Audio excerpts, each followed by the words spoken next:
Hey y'all, this is Amanda and welcome back to my Texas Zone 8A garden. And today we're going to be planting a series of perennials on the side garden, the perennials that I received from Bluestone Perennials. And I also got my order of Colorblends bulbs in the mail, so we're going to open that up and go through and see what's inside.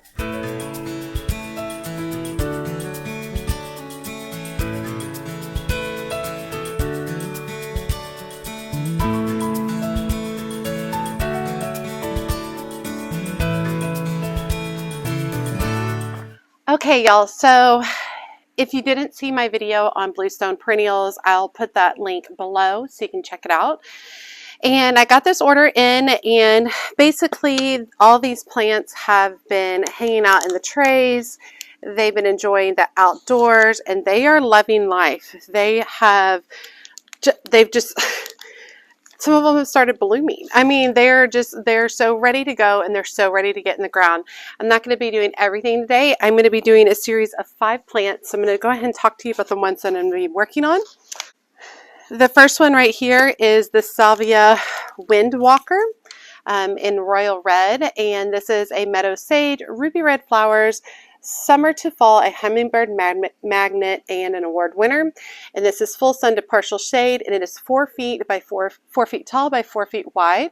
And this is going to be worked into the side garden. And when we get back over there, I mean, obviously, like, the taller plants are going to be worked towards the back, the shorter are going to be worked towards the front, but I'll kind of show you where I'm going to be putting them. The next one is an aster, and this one is a bluebird, Lavis bluebird, and it's a Michaelmas daisy, deep sky blue flower, clusters atop vase-shaped plants in the fall. Full sun to partial shade, 4 feet tall. And this one, guys, started blooming since he has arrived. He actually had no blooms, no nothing. It was just the greenery when he got here, and in that short amount of time, he's already started putting on bloom stalks and started blooming like crazy. So that's exciting. The next one is the Echinops, which I believe is this one. Yes. Echinops retro. And this is a globe thistle, ball-shaped blue flowers in summer, good for cutting and drying. And this is 4 feet tall, full sun, 4 feet tall. I'm excited about this guy. This actually looks like it has 2 plants in it.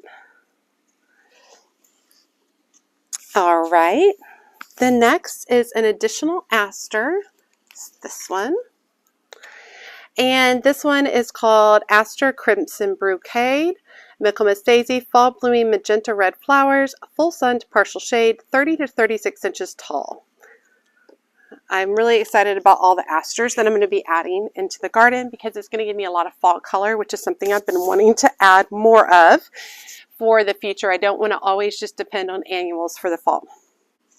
Okay, next one is a phlox. And this one is Phlox Red Riding Hood, Garden Phlox large, fragrant cherry red flowers, midsummer to fall. And this one's a little bit shorter at only about 20 inches tall.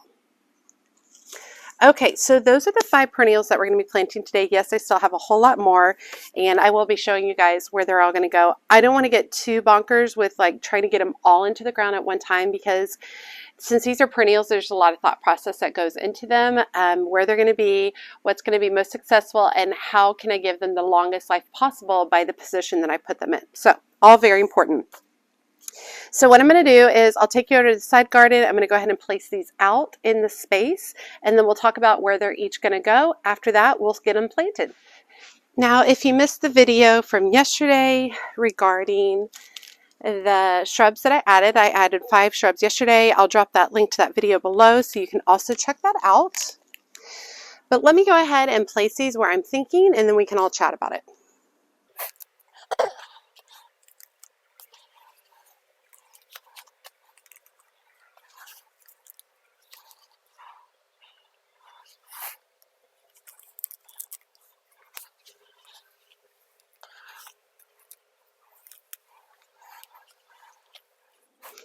Okay, I've got them all placed out, and if you're new to your channel, I just want to talk to you a little bit about my style. I prefer, over here's an example, I prefer all my plants to kind of blend, touch, and intertwine with each other. So I don't actually like Well, I like it. For my garden, I don't prefer this very separated look. So everything that you see here will get larger and then interact with one another.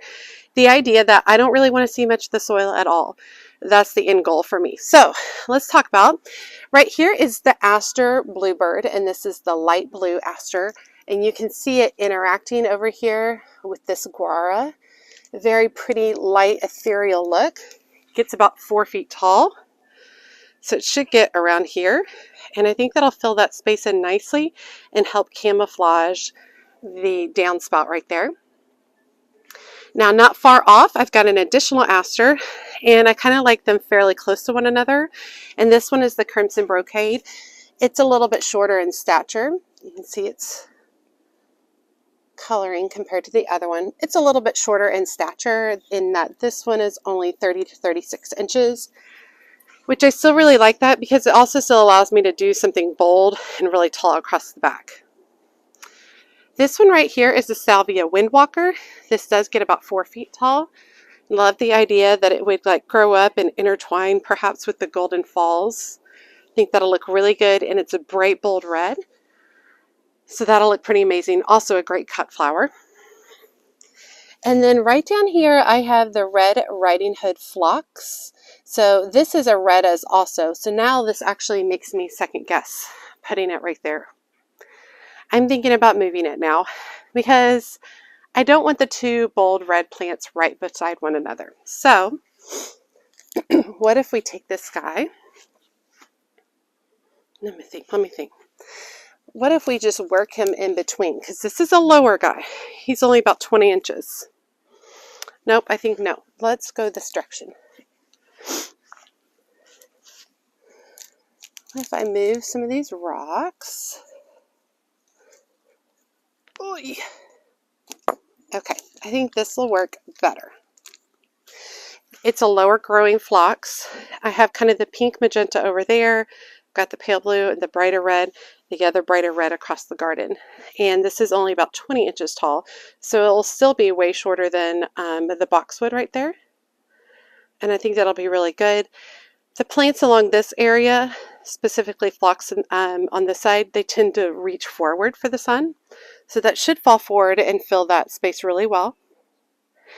And then last I have the Equinox Nitro right there. And it is tall and thin and kind of gangly looking. So it doesn't get really bushy. But I love the idea of it just like coming out and having these beautiful blue globes kind of dangling over this area. Very pretty, cool. Okay, I'm excited. I can't believe I'm finally getting some perennials in here. I ordered these during the summer in July, and so this is super exciting. So I'm going to be utilizing an auger today because these are all about 4 inches wide. I'm going to utilize my auger. I did already put down the mulch here, and I'm going to pull the mulch away before I use the auger. And then I'm going to utilize plant tone and get all of these planted and knocked out, and then let's take a look.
So now what I need to do is I need to make sure that drip is running to these, that they have irrigation.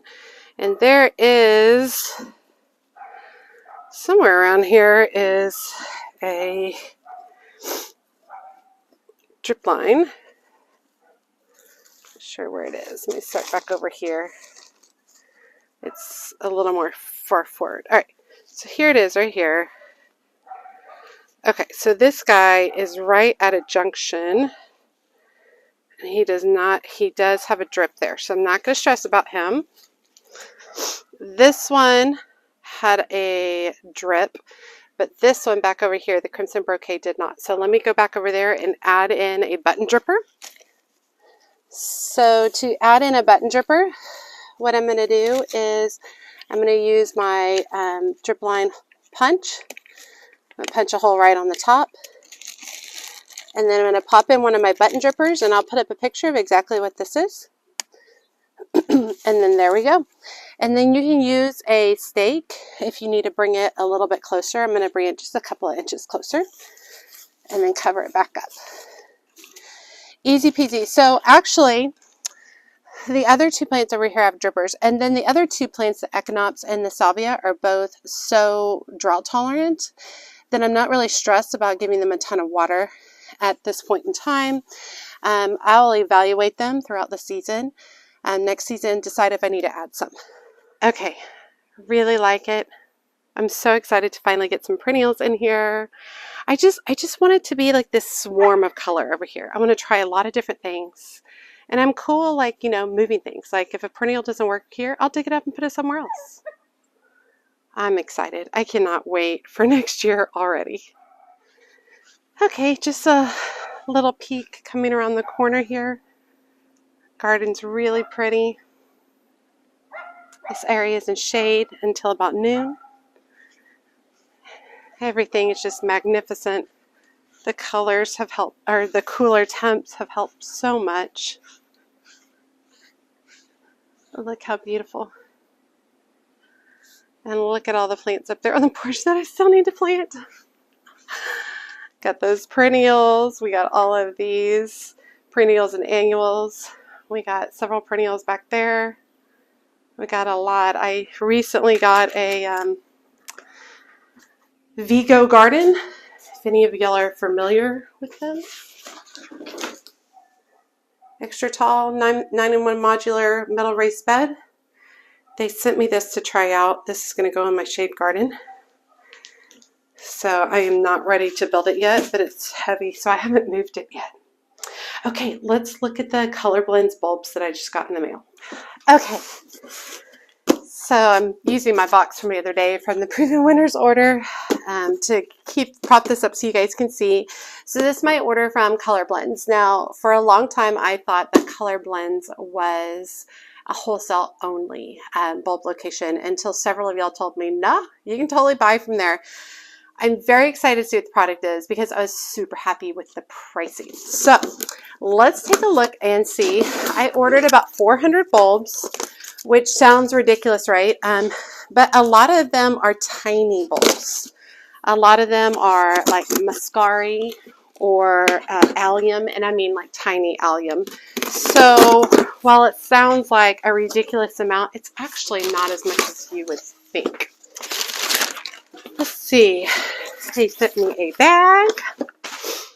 They sent upon, let's see. It says it's very important to open all boxes and crates and remove the bags of bulbs so air can get to them. And as you take the bulbs from the packages, check them against the packing list. Sounds like a good plan. Let's do that. And of course, this has how to plant them, and we'll do another video on planting bulbs. Okay, so this first one is the muscari that I was talking about, and I'm not going to talk real in depth about these. I do have a video on all of these that I'll drop below. I guess there's going to be a lot of videos dropped below in the video description, but I am going to put up a photo and just tell you a little bit about each one. And this one is the Cobalt muscari. They're blue, light blue, and white. They bloom in about mid-spring. Their height is only about 5 to 7 inches, and they were planted about 3 inches deep. They look super cute. Okay, there's one. The next ones I have are tulips. And these tulips are called Blushing Lady. They are yellow with rose. They bloom mid to late spring. They're about 26 inches to 30 inches tall, and we plant them about 5 inches deep. Now, some of these bulbs are going to be going into the refrigerator, and they're going to go ahead and begin to be pre-chilled. And I guess we might as well do that at the end of this video. But we'll go ahead and put this stuff into the refrigerator to begin pre-chilling. And the things like the hyacinth and the tulips, these are not going to get planted out until December, because in my area, it doesn't get cold enough to get these to bloom. So I need to pre-chill them at least 6 to 8 weeks. And then after that, I can plant them out in the landscape, and then I will get blooms off of them. And then typically in my area, these blooms are treated more as annuals. I am going to try to attempt to lift them at the end of their blooming season and then start the whole process over again, but we'll see how that goes. Next are the allium, and I call these drumstick allium. And these are a wine red color. They bloom very late spring. Their height is 22 to 26 inches tall, and you plant them about 3 inches deep. They look like little heads of garlic. Oh, I'm so snippy. Sorry, y'all. Okay. Oh my gosh, these tulips are just, they're gorgeous. Absolutely gorgeous. Okay, so these tulips are called Big Eartha tulips. They're shades of pink and rose. They bloom mid-spring. They're 24 to 26 inches tall, and you bury them 5 inches deep. Next are daffodils, and these are called Mount Hood, and they are white with yellow that turns white. They bloom early to mid-spring. They're 14 to 16 inches tall, and you plant them 6 inches deep. Daffodils do not have to be pre-chilled in my area. Oh, this was some big mama ones. Look at this. Oh my gosh. Okay, I got to take one of these out. It's glorious. Wow. What is this? This is early cheer daffodils. How about that? Absolutely gorgeous. Wow. Okay, so the early cheer are white with yellow, and it's like it has mini blooms on each stalk. They're about 12 to 14 inches tall, and we will plant these 6 inches deep, and they bloom mid-spring.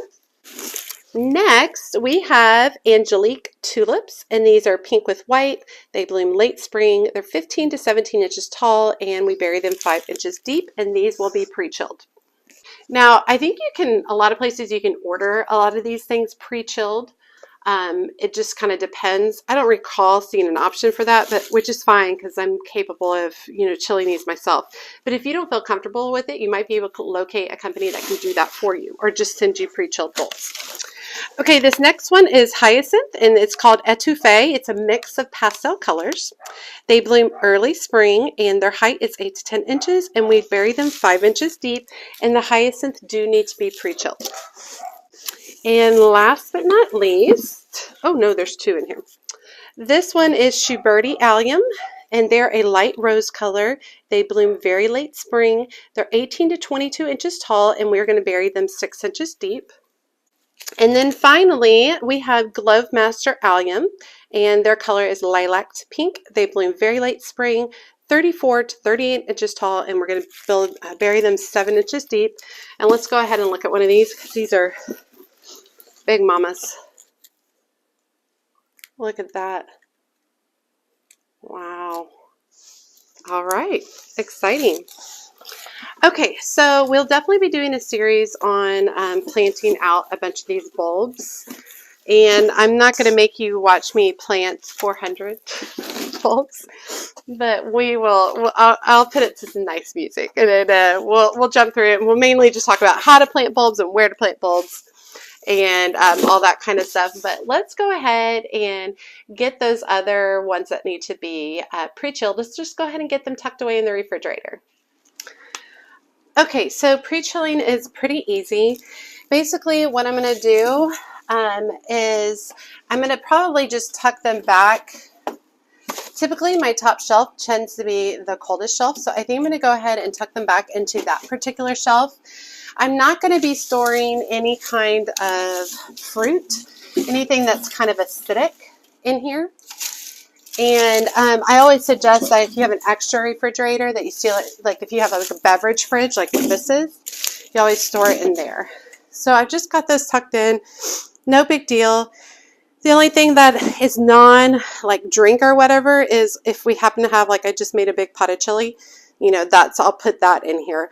But other than that, we don't store any food in here, and that is the way to go. So I'll put these in, and then come December, we'll pull those out and we'll get those planted. Okay, I hope you guys enjoyed today's video, adding perennials finally to the side garden, and then opening up this box of beautiful, gorgeous bulbs from Colorblends. I'm super excited to see how they do this year. Once again, I was super happy with the pricing on all of them. Great information. They actually had a section that literally was bulbs for the southern areas. Brilliant, wonderful. So you can actually, if you're in some of the southern states, you can actually go directly to that. Of course, you can search their whole website utilizing whatever zone it is that you have. But all right, you guys, as always, she's a mad gardener or a decorator or anything else that she wants to be. Thanks, y'all.